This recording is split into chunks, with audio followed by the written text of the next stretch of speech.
Hey guys, welcome to another video. Got a lot of stuff to talk about today. For some reason, there's a lot going on in sports, especially in New York. But before we start, if you like this video, leave a like and let me know if you want more videos like this where instead of just talking about one thing, we're talking about multiple things, kind of make it more of like a show aspect, which is what I want to go for. That's the dream goal, you know what I mean? Gotta aspire for big dreams. But like I said, a lot of stuff going on.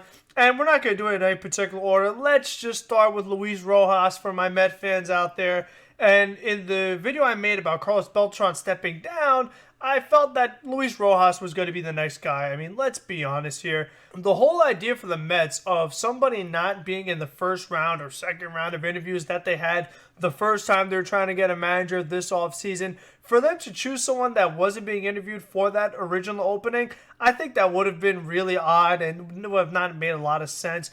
But for Luis Rojas, when I made the video, I wasn't really too excited about him as a name that stood out to me. I was like, oh my gosh, good thing Beltran stepped down because now the Mets going to get Luis Rojas and they're going to be in really good shape because he's such a good manager or whatever. I never really thought that because here's the thing about Luis Rojas or a Carlos Beltran or a Mickey Callaway.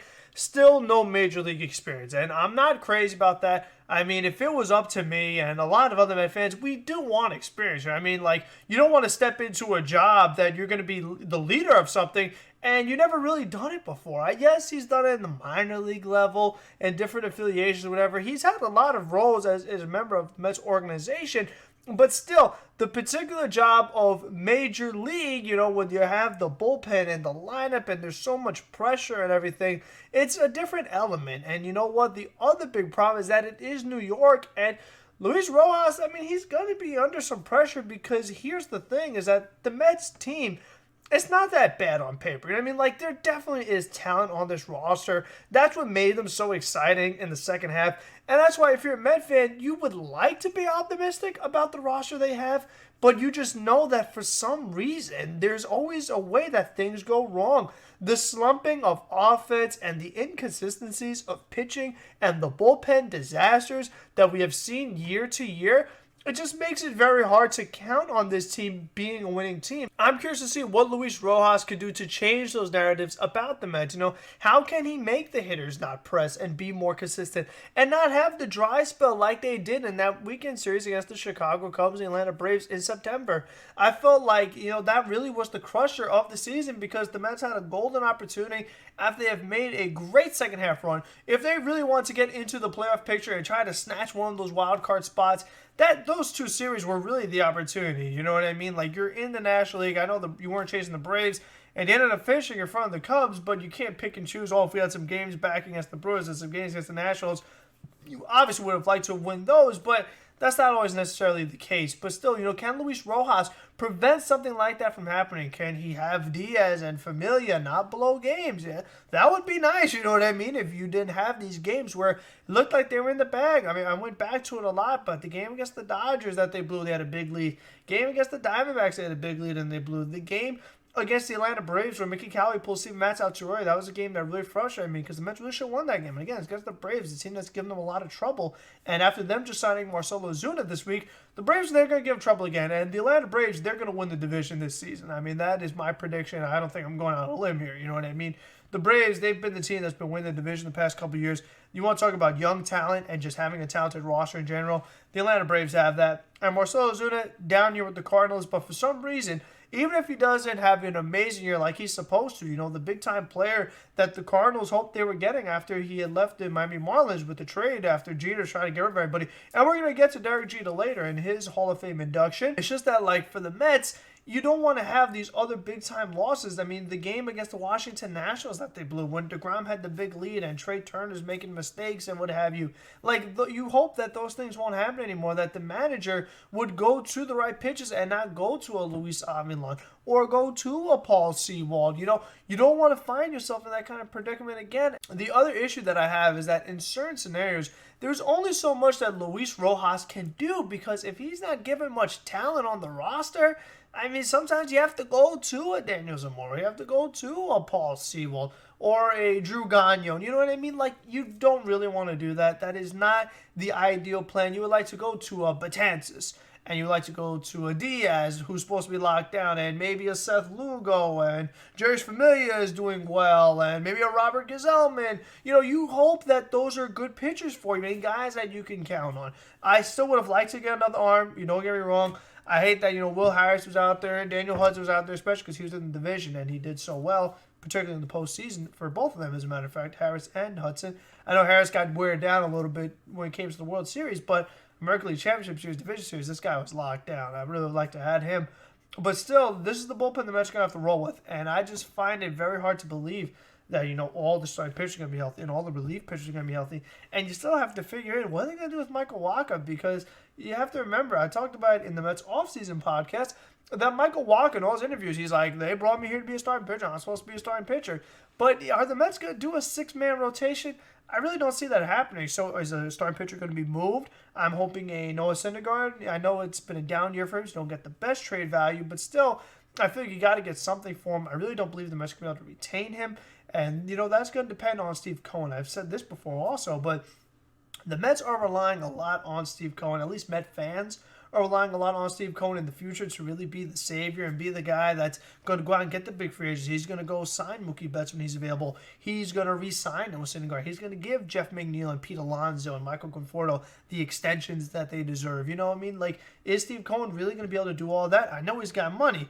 But is he going to spend all that money, or does he want to, maybe keep some on the side to do something else? You never know, because, like we said, Luis Rojas never getting any managerial major league experience. We don't have any experience of Steve Cohen as an owner, so we really don't know what his mindset is and exactly what's going to be his plan of action.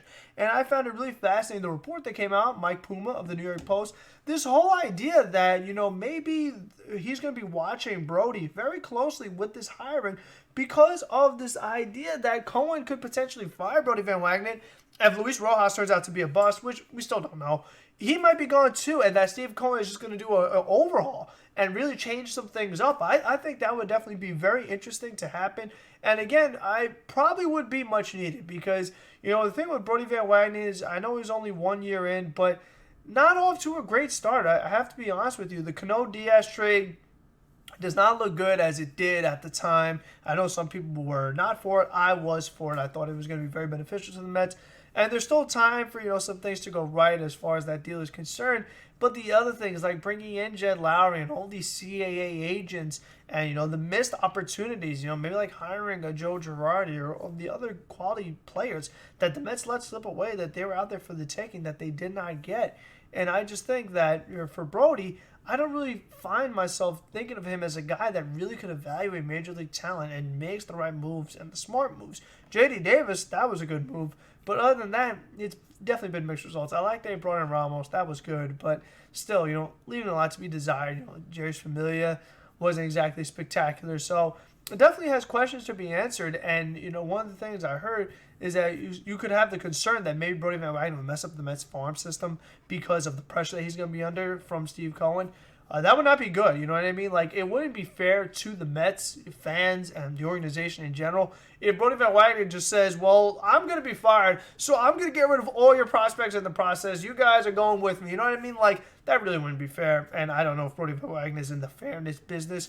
You never know what's going on with him. He definitely is a tricky character to, analyze as far as I'm concerned. The Luis Rojas hire, we really don't know, and again, it's kind of like with Beltran and any of these other guys we don't know about. We hope for the best. And the thing that I do like about Luis Rojas is I haven't heard a bad thing about the guy. I mean, other than he has no managerial experience at the major league level, everyone has such great things to say about this guy, about how good of a baseball mind he is, how much the players like him. You think of all the tweets about the Mets players, how much they really enjoy Luis Rojas. I think that's definitely very encouraging. And you know what? With the current state of baseball in particular, the loving the manager with the players and them being buddy and whatnot, like that is such a big thing now, and the players have to like the manager, so it's good to see that they already do that. That's encouraging. So they'll play hard for him, and they played hard for Mickey, you know what I mean? Mickey, he seemed like a nice guy, but that didn't necessarily mean he was going to make the right decisions. And for Luis Rojas, hopefully he'll be good with the media and he'll give us informative answers and won't have any controversies, no offseason clubhouse, no attacking the reporter, joining in Jason Vargas, going after the reporter. You don't want to see something like that happen again and then have to come back to do apologies and whatnot. And, Mickey Callaway with all his not so great excuses about the guy's stuff and not believing in having a hot streak and all this craziness that Mickey Callaway would come up with day after day. And Met fans are just like, where's this guy get this stuff from? So you really hope that's not going to happen with Luis Rojas. And again, if you're a Met fan, you do have to hope for the best because you still don't know what is going to happen. And you have to hope that guys are healthy and that Cespedes is going to be ready to go. And do the Mets want to trade him?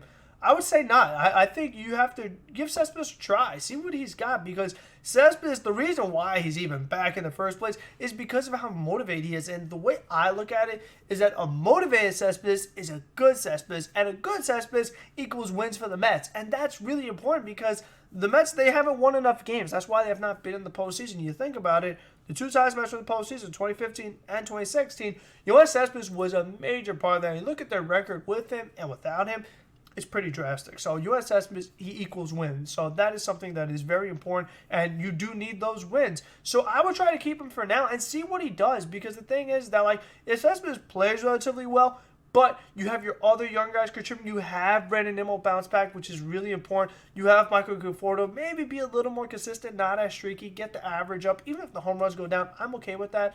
I just want Conforto getting on base, getting hits.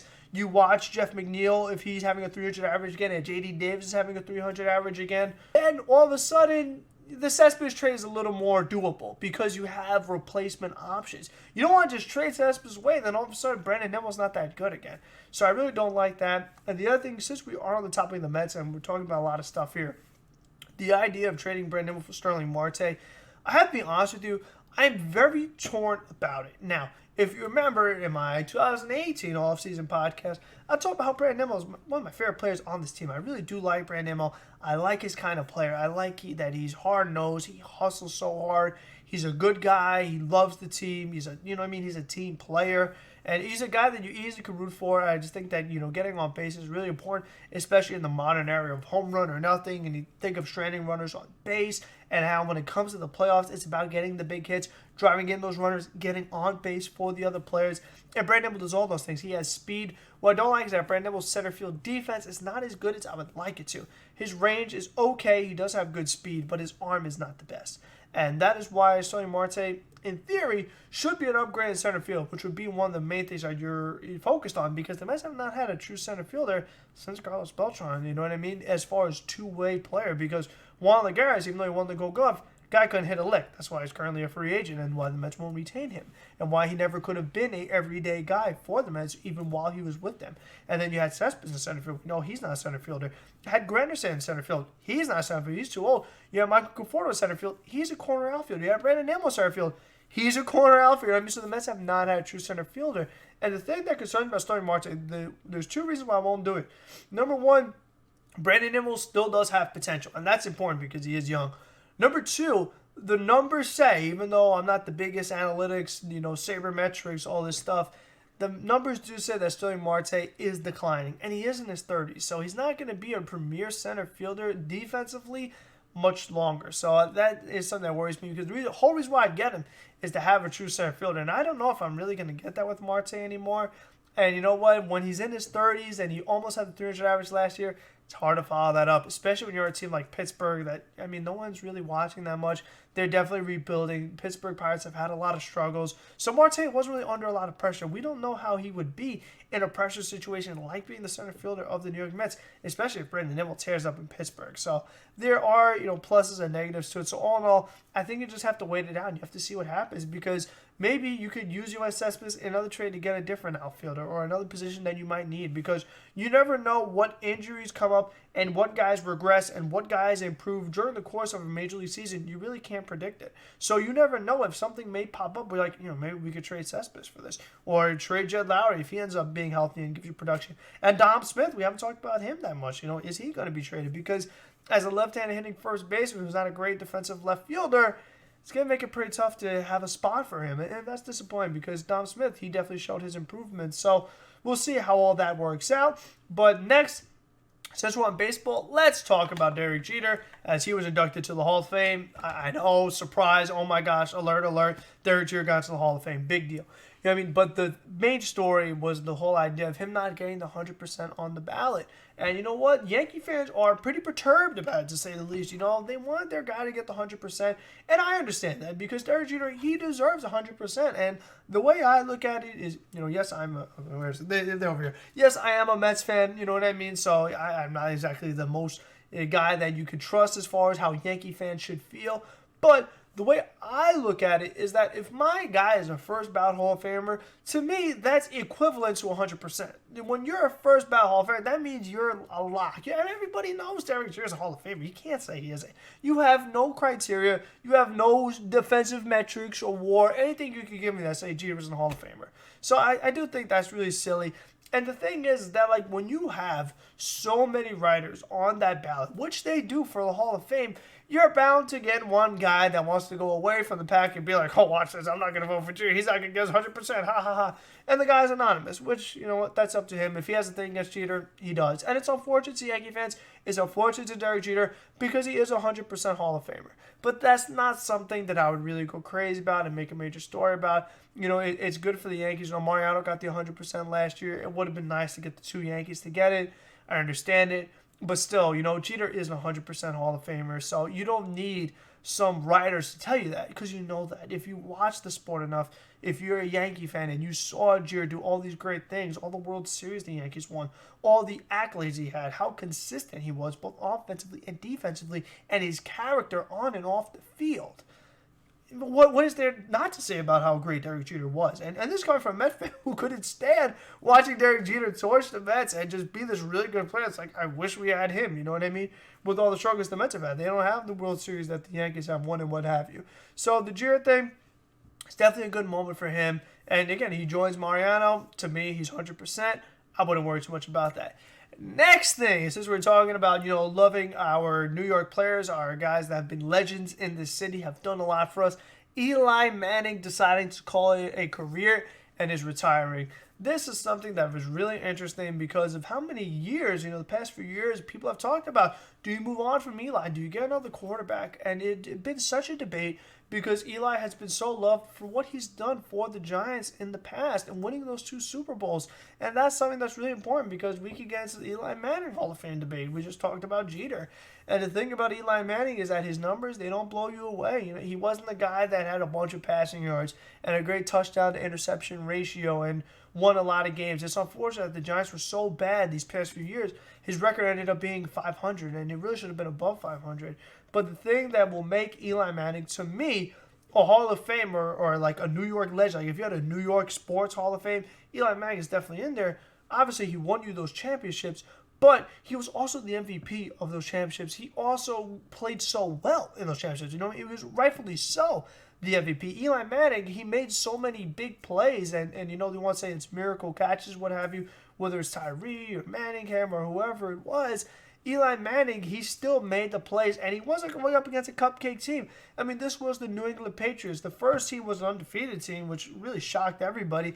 And the next time, I mean, it's still the Patriots. They've won all these championships, and the fact that Eli Manning was able to beat them both times as underdogs, that's really important. And also his streak, I think that's something that, you know, it shouldn't go unnoticed because the thing is that, you know, football, it's a physical game. And with the offensive line struggles the Giants had, especially the past few years, Eli got a lot of hits. You know, the one thing people like to talk about a lot was the conference championship game he had against San Francisco 49ers where he got pounded a lot. But you know what, Eli Manning, he was so determined. He didn't give up, and he found a way to win, and the Giants won because of it. Like, that's a Hall of Fame trait to me. When you have that toughness and resiliency to still be a winning player when the pressure is at you, like, physically and mentally, the fact that Eli Manning was still able to perform and overcome it, I just think that is so valuable and really should, you know, give him a notch for the Hall of Fame. I think that's a really big box to check. And we talk about Jeter on and off the field, you know, what he's meant to the game. Eli Manning, I mean, he has been class personified. He has been a model citizen. And you know what? It was a great person for Daniel Jones to learn under. The Giants selected Daniel Jones, kind of spelled the end for Eli Manning. And the thing is that he did not want to be a backup. He made that clear. So I feel like, you know, maybe a job opportunity could have opened up in a place. That's something I want to write about soon. the quarterback holders that's going to be around the league, because the guys, they're getting older and teams are going different directions, and there's going to be free agents at the quarterback position. So I feel like Eli Manning maybe had a chance at one of those teams, but all in all, he said, you know what, I'm just going to retire, and good for him. You know, he went out on a positive note. He had his farewell game when Daniel Jones was injured.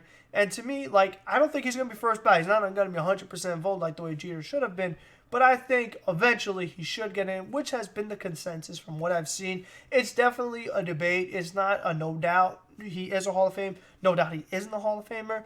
But still, you know, it's just a good moment for Yankee fans for Jeter, and it's a good moment for Giant fans with Eli. I think, you know, both of those things, they're very important to celebrate these guys that you have, because you don't know when you're going to get them again. Like, when are the Yankees going to get their next Derek Jeter? You hope that Aaron Judge is it.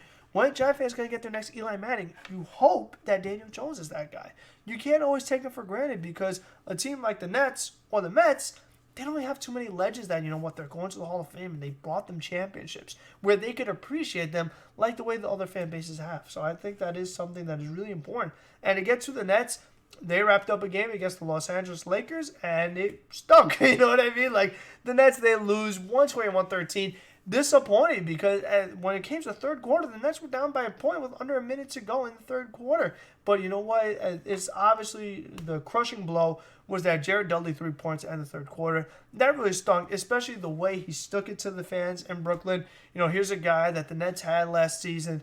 He did positive things for the team. He definitely made an impact, not only on the court, but off the court. Again, you know, being a veteran, being a leader. And Jared Dudley does a great job of that. But also, hitting 3-pointers as a stretch four, that's something very important in the modern NBA.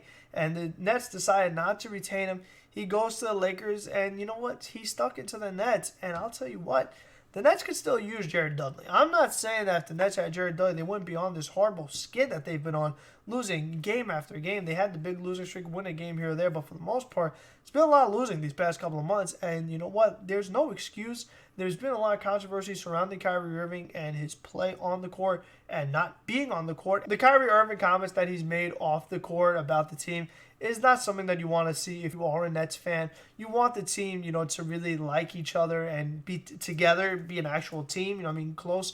But with Kyrie, and he's kind of throwing guys under the bus, that's concerning, because he did the same thing with Boston. He threw the young guys under the bus, and he complained about LeBron in Cleveland. So all of a sudden, this is starting to become a trend with Kyrie Irving, where he comes to a place and he makes comments and he complains. And that's not something you really like. Not really a guy you want to build around when you always have to worry about stuff like that. So that is something to be mindful of. And he's going up against his former teammate in LeBron James, who had a triple-double in this game. He went 27 points, 12 rebounds, 10 assists, 11 of 19 from the field. You know what I mean? He did have 5 turnovers. He was a plus 26.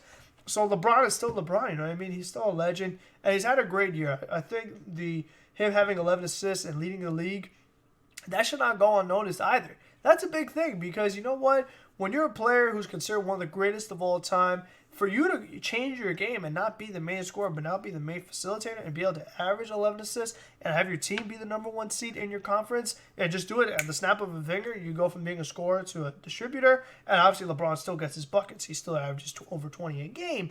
But the way LeBron was able to, you know, put his ego to the side and be a team first guy and really integrate Anthony Davis into this team, which he had to, because he gave up the whole team to get him. You know what I mean? He really won AD. And that has worked so far. I mean, Anthony Davis has exceeded my expectations. When you got rid of all those young players in those draft picks, I was like, man, I know Anthony Davis is good, but is he this good? You want to give up your whole team for him? And, you know, so far so good, because the Lakers, their first seed, Anthony Davis has looked phenomenal. I think he is a MVP candidate. I know Giannis Antetokounmpo obviously deserves it, but I think that Anthony Davis, he's been a top 5 player in the league this year. He's done it all. He's scored a lot of points, gets his rebounds. He draws a lot of attention. I mean, he's been able to post up a lot better than I thought he was capable of, and be able to find those open teammates. And they've also done a good job of surrounding LeBron James and Anthony Davis with players like Jared Dudley, because he has 3-pointers. And when you're in the modern NBA and you have guys that can get to the basket and score at will like LeBron and AD, you need players that can surround them, so that if they draw extra attention from defense, if they have a double team or a guy that may be shading over a little too much of them, the fact that they can kick out to a Danny Green, who is super underrated, a player that I love, and I think is a player that you need to have on your team if you want to be a championship team. He's won a title with the Spurs. He's won a title with the Raptors. He's been a big part of both of them. And if the Lakers win the championship this year, Danny Green is going to be a part of that as well. So I think that having a guy who can hit three-pointers and really take some pressure off of LeBron James and Anthony Davis, knowing that when they pass it to Danny Green, he's going to hit the shot, and having other players like Kentavious Caldwell-Pope, who definitely has been an improvement this season compared to last season, and you have a guy like Kyle Kuzma coming off the bench giving you buckets. So the Lakers, they've had a lot of contributions from a lot of different areas. One of the other things they've done really well this season, led by Anthony Davis, is blocking shots, and Dwight Howard has been a revelation. He's really come back to being not exactly the player he was with the Orlando Magic, but being a solid big man, which was something that was kind of in question with the way he bounced around the league and really wasn't a guy that you're like, this is Dwight Howard. He's a guy that can protect the rim and get you rebounds and score points inside. He just was not that player anymore, and unfortunately it was because of injuries. Dwight Howard had been a really, really good player, probably one of the best big men that was in the league at the time, but the way the injuries really hurt his career, the fact that he's been able to bounce back with the Lakers and a lot of people are able to see it, I think that is very encouraging for Dwight Howard. I mean, like I said, he's had a lot of struggles, but the thing with the Lakers is people want to talk about them getting another playmaker, which they do need. I don't think there's any doubt about that. Rajon Rondo, he could do some, and I think the other thing that people have to be mindful of is playoff Rondo. I believe that is real. I believe when the pressure is at its highest, Rondo does his best, and he exceeds his style of play, and he exceeds his production in the playoffs. That's something that Rajon Rondo does a really good job of. So I think he's going to help that playmaker that the Lakers need not be as much of a big deal, but they still do need another one. And the way I look at it is that with all the young players and the draft picks that the Lakers gave up to acquire Anthony Davis, they don't have many assets right now. So that is something that's not exactly good if you're trying to get another playmaker, because when you look at the lineup, you don't want to get rid of Rajon Rondo. He had 10 assists today, and again, he's just a really solid veteran that he could do well for you in the postseason. Alex Caruso, I mean, he's had a good season for the Lakers. He gives his little contributions. You want to keep him. Jared Dudley, like I say, he's a veteran. He hits threes. You want to keep him. Jared Dudley had one stretch in December, early to mid-December, where he averaged around 15, 16 minutes a game. But other than that, he really only came in blowouts. And every now and then, he'd get like 2 to 4 minutes. So the fact that, when they played the Nets in Brooklyn, Jared Dudley was right there kicking their butt, hitting these three-pointers and, really sticking into them and playing well. That seemed like Frank Vogel might have been trying to, really stick it to the Nets with Jared Dudley. Possibly because the way Jared Dudley reacted after he hit that three-pointer, then he's tweeting after the game, not disrespectfully, just, saying, Brooklyn, yada, yada, yada, I'll put the tweet up over here. And so that's good to see that he still has love for Brooklyn. And he was a good player. And you think about him in the playoffs, the way he fought with Embiid and Philadelphia, he showed so much toughness. And that is so important if you're going to be a playoff team. You don't want to be a bunch of guys that, don't want to fight. You don't want to be cowards. You want to have some guts, some courage. I think that is very, very important. You don't want to be a cowardly lion with no courage. I mean, you have got to have that. If you want to be a team that's going to do well in the postseason, handle difficult circumstances, you have to overcome adversity. So you need that toughness that Jared Dudley definitely brings to a team. But Kentavious Caldwell-Pope, like I said, he's been improving, and he's done really well off the bench. You don't want to trade him for a playmaker. Kyle Kuzma, he is a wonderful young player that can put up so many points off the bench. He's a good closer. I know he had the comments about LeBron James after the Christmas game when the Clippers beat them about Kawhi being better and what have you. I thought Kuzma could have been traded right there. So far, he stayed on the team, and not too much else has happened with that. I do think that is very interesting. Avery Bradley, he's also a solid veteran. You'd like to keep him on your team. Danny Green, like I said, no way I'd trade him. LeBron AD not going anywhere, and Dwight Howard's not going anywhere. And the other thing for the Nets in this game, the Los Angeles Lakers were without JaVale McGee, and JaVale McGee is a guy that has blocked a lot of shots as well. He's been part of the Lakers having that really good interior defense that I talked about, being able to block a lot of shots. So the Nets were lucky there. And the thing is that when you look at the Nets box score in this game, I mean, I know this is what we really should be talking about. This is supposed to be more of a New York podcast, but I did want to talk about the Lakers because I haven't really talked about them in any podcast lately. But for the Nets, let's get to them. Kyrie Irving led the way with 20 points, and you know what? 7 of 17. It's not good enough. 4 turnovers, a minus 26 in his minutes. Kyrie Irving, he has to be better than that. I mean, with the game that he talks and the way he throws other people under the bus, he needs to do a lot better. If he's saying that, I'm Kyrie Irving, I'm this great player that does so many wonderful things, and the reason why we're not winning is because the other guys that we need another piece or two, he should be playing so good. It's you can't blame Kyrie Irving. He's playing tremendous. If only these other guys could help him. Hasn't been the case, really. I mean, the thing about Kyrie Irving, I don't love his play style. I don't love his shot selection. I don't think it translates to winning basketball. You could say, oh, but Kyrie Irving, he won a championship. He made a huge shot against the Golden State Warriors to win that championship.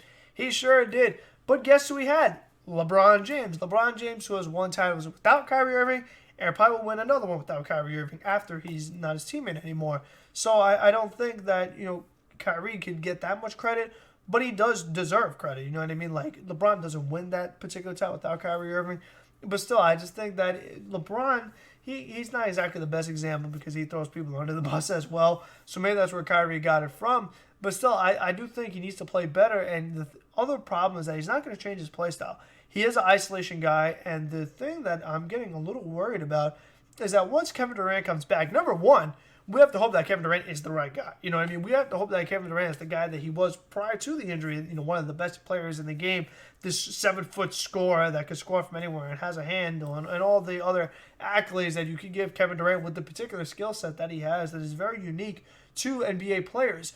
But I just worry that I've seen Kevin Durant play with another, ball-dominant isolation star point guard in Russell Westbrook. And what would happen is it was your turn, my turn. It was Russell Westbrook isolating. It was Kevin Durant isolating, not really getting the team involved that much. And it ended in a lot of disappointing, frustrating early playoff exits. And I am concerned that with Kyrie Irving's playstyle being so similar to Russell Westbrook's, that Kevin Durant, when he does get the ball, he's going to be like, well, I have to isolate and just jack up a random shot. And it's just not winning basketball. You can't win that way. So that's something that I'm concerned that Kyrie's playstyle is not translating to winning basketball. Spencer Dinwiddie had 7 points, 7 rebounds, and 13 assists. Good to see Spencer Dinwiddie facilitating. He was starting in this game, which, that's definitely interesting. I would have started somebody else, maybe a Garrett Temple or Karis LeVert, because I do think that Spencer Dinwiddie provides more value off the bench. I do like that when Kyrie Irving comes off, Spencer Dinwiddie can take over. Because Spencer Dinwiddie, he was playing at a really high level when Kyrie was out. He started to dwindle down like Dinwiddie, get it? No, okay. But when Spencer was not playing as well, it was just like, okay, well, he's more of a bench player, and you really see his value there. Like, when Kyrie Irving comes off, it's a luxury to have Spencer Dinwiddie as the guy that fills in because he can get you 13 assists, and he could get 20 points like it's nothing.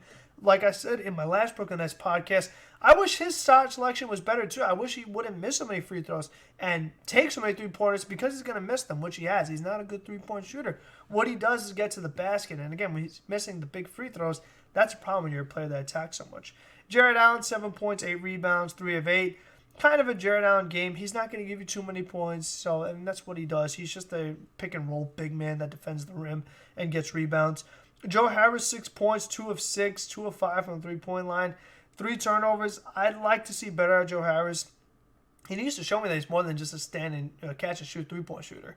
Because if that's what he is, you're going to need a little more than that, especially because he is undersized. And it really stood out against a team like the Lakers. The thing that the Brooklyn Nets need the most, Kevin was talking about getting another piece or what have you, is a power forward. The Nets need an athletic power forward that really is a two-way player that can stretch the floor and can defend. A guy like Anthony Davis or a guy like LeBron James. And that's hard to get. That is a very hard commodity to come by because that's something that, NBA teams, they covet. And you want to say, well, Kevin Durant fits that mold. He sure does. But the thing is, Kevin Durant isn't here right now, and the Nets have not been playing well. And the thing is that they're probably going to make the playoffs by default because of how bad the Eastern Conference is. And the thing is just that, I don't think it translates to something positive going forward. I don't really think it makes it something to build off of. I still think you want to try to improve as much as you can. As long as you're not giving up any major assets, the Nets do need that position to be addressed. And the thing is that even if Kevin Durant was starting, is Taurean Prince your backup forward? How do you feel about that? Because the thing about Prince is in this game, he had 18 points, 6 of 13, 3 of 7 from the three-point line. He takes a bit too many three-pointers for me. And again, not shots that I love. I really don't love the shot selection from this team. I think it has been, one of the reasons why they've lost so many games. And obviously their defense was not good in this one, giving up 128 points. They had a bad defensive performance in this game. When you give up 128 points, that is not ideal. So that is not something that you want to continue to make a habit of. So the Nets defense, it has to be better. But for Taurean Prince, again, he's another guy. He shoots a bit too many three-pointers for me. I don't know if he's somebody that I really could count on every game going forward. Is he a starting player on a championship team? I don't really think so. Karis LeVert, in this game, he had 16 points on 22 minutes. Good to see Karis out there. Only 5 of 13 from the field. So That's a bit concerning, but he's another guy that at least he's someone that can get his own shot. That's also another thing with the NBA. You don't always have a lot of players that could do that. That's why the Lakers, they want another playmaker. They want someone else that could generate their own offense. And LeVert could do that, and I always felt that with Kyrie Irving and Dinwiddie and LeVert. That's a real great luxury to have those three guys that can attack the basket at such a high rate and generate their own offense, not only for themselves, but for their teammates. They should be distributing more. They should not be taking contested three-pointers or contested jump shots. They should be trying to generate open jump shots or open layups for the rest of their team. But obviously a lot easier said than done. And when you think of how I criticize how much their style of play is, you have to wonder, how is Kenny Atkinson's job doing? I know Kenny Atkinson did a great job last season with that team, really getting them to the playoffs, overachieved their expectations. But the thing is, if they lose this much, and if Kyrie's complaining, and the team doesn't look good, and they're not playing a good style of basketball, would they want to make a change at coach?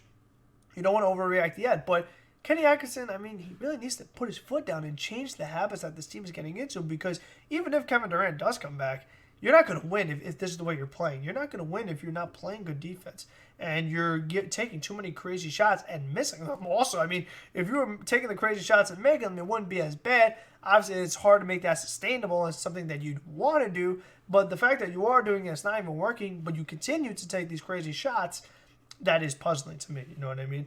And then the other guys, Kuris, I mean, Rodney, whatever you want to call him. Kuris, I mean, I can't say his name. I'm trying, but it's not coming out right now. So the thing is, with him, he is not your ideal power forward again, like on a championship team or as a backup. He's someone I really wouldn't have on this team, mostly because of his domestic violence. But other than that, I mean, he's not the forward that the Nets need. I've been talking about that. Stretches the floor and defends at a really high level. I know he had some nice moments here or there. He'll get you his steals. He used to get some blocks. He was better last year than he was this year. I don't really think his role is that good with this team. Then you had your rest of your players, Theo Pinson and everybody, getting 4 minutes. So, again, just a really disappointing performance by the Brooklyn Nets. And that's just been the way the season has gone, especially lately. The new year has not been nice to Brooklyn. You know, I mean, they have lost a lot of games. Like I said, Kyrie's been out. He's been complaining. And then when he does come back, he gets hurt again. Like, he came back, and then he got a hamstring tightness. But now he's back again for this TNT game. And I don't know why I get a funny suspicion that Kyrie was going to miss the next game. It wouldn't surprise me at all that, oh, my God, my hamstring flare back up, or now my shoulder. Like, it's something else. So that signing has not been ideal. I mean, obviously, if we had the crystal ball and we could go back in time and get somebody else, for me, I like Kemba Walker. I think that Kemba is such a selfless guy, much more team-oriented. And to me, he's not as good as Kyrie Irving, but he's really, really good. You know what I mean? You saw him against the Lakers the other day, beating them as a member of the Boston Celtics. And the Lakers, they had a letdown, whatever. You don't want to make too much into that, like, oh, my God, Kemba Walker's the best.